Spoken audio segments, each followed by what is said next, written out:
आप देख रहे हैं अल्फा डिफेंस हिंदी में आपका स्वागत है।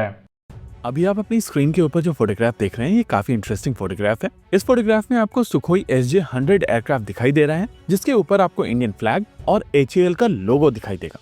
एक मोमेंट के लिए अगर आप इंडियन फ्लैग को डिकोड करना चाहें तो आप कह सकते हैं कि विंग्स इंडिया में ये एयरक्राफ्ट आने वाला है और शायद इसी वजह से इसके ऊपर इंडियन फ्लैग प्रिंट किया गया है। लेकिन इंटरेस्टिंग क्वेश्चन निकल कर आता है HAL के लोगो के साथ में। अगर इस एयरक्राफ्ट के ऊपर HAL का लोगो लगाया गया है तो क्वेश्चन आता है कि यहाँ पर HAL का क्या रोल है।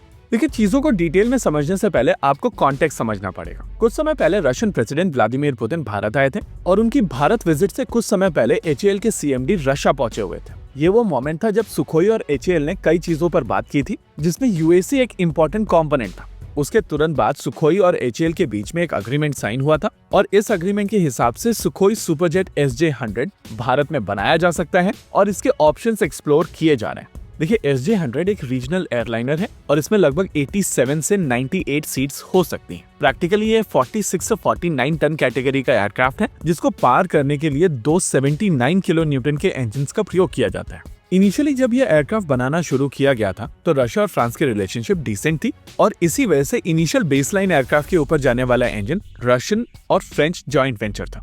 इंजन का नाम था पावरजेट SAM-146 और ये टर्बोफैन इंजन साफरान और NPO सैटर्न का जॉइंट वेंचर था। वैसे इनिशियली इस एयरक्राफ्ट के साथ में कुछ हिकअप्स थी और आज तक इस एयरक्राफ्ट के 4 क्रैशेस हो चुके हैं। हालांकि over the period of time aircraft ज्यादा मैच्योर हुआ है और अब इसके साथ में उतने इश्यूज नहीं आते। इसके अलावा अगर भारत में सिविल एविएशन की बात की जाए तो किसी भी तरीके की मैन्युफैक्चरिंग इस समय देश में एग्जिस्ट नहीं करती है। हालांकि भारत में रीजनल जेट्स बनाने की कोशिश की गई है, लेकिन समहाउ NAL भारत सरकार का कॉन्फिडेंस जीत नहीं पाई है। ऐसे में भारत में रीजनल कनेक्टिविटी को ध्यान में रखते हुए नए एयरक्राफ्ट की आवश्यकता तो है और उसी चीज को टैप करने के लिए कोशिश की जा रही है कि सुखोई सुपरजेट SJ-100 भारत में बनाया जाए। अब इस पूरी सिचुएशन में 2 इश्यूज हैं। एक, रशिया के साथ में इस समय किसी भी तरीके का ट्रांजैक्शन भारत के एविएशन को इम्पैक्ट कर सकता है और काटसा के तहत सैंक्शंस इनवाइट कर सकता है। देखिए, इस समय भारत के सभी फ्यूचर प्रोग्राम काफी हद तक अमेरिकन इंजन के ऊपर बेस्ड है और LCA तेजस मार्क 1 में जाने वाले GF404 के साथ साथ फ्यूचर में बनाए जाने वाले तेजस मार्क 2 और advance medium combat aircraft mark 1 दोनों के ऊपर GF414 इंजन का प्रयोग किया जाएगा,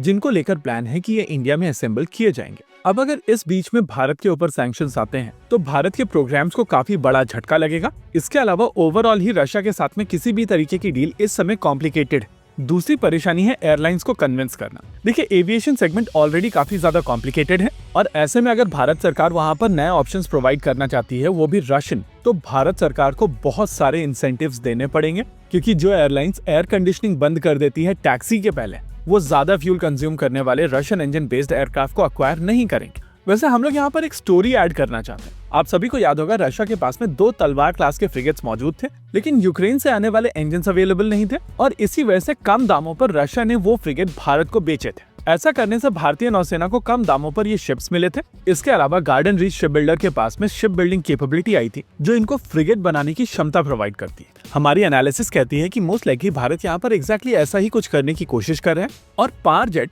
जिसमें 50% इन्वेस्टमेंट साफरान का है और 50% रशिया का, उससे रशिया एग्जिट करेगा और मोस्ट लाइकली भारत वहां पर इन्वॉल्व होगा। HAL की अगर एज सच बात की जाए तो वो साफरान और UAC दोनों के साथ में इन्वॉल्व है, जिसके चलते इस तरीके की ट्रांजैक्शन पॉसिबल। पावरजेट SAM-146 एक हाई बाईपास टर्बोफैन इंजन है और इस कैटेगरी का कोई भी इंजन भारत में नहीं बनाया जाना है, यानी कि यहाँ पर भारत के पास में एक अपॉर्चुनिटी तो बनती है। वैसे मोस्ट लाइकली इसके बारे में ज्यादा डिटेल्स हम लोगों को विंग्स इंडिया में मिलने वाली है और एग्जैक्टली तब हम लोगों को पता चलेगा कि क्या भारत सरकार भी कुछ इस तरीके से सोच रही है। इसी के साथ आज के इस वीडियो में रखते हैं केवल इतना ही।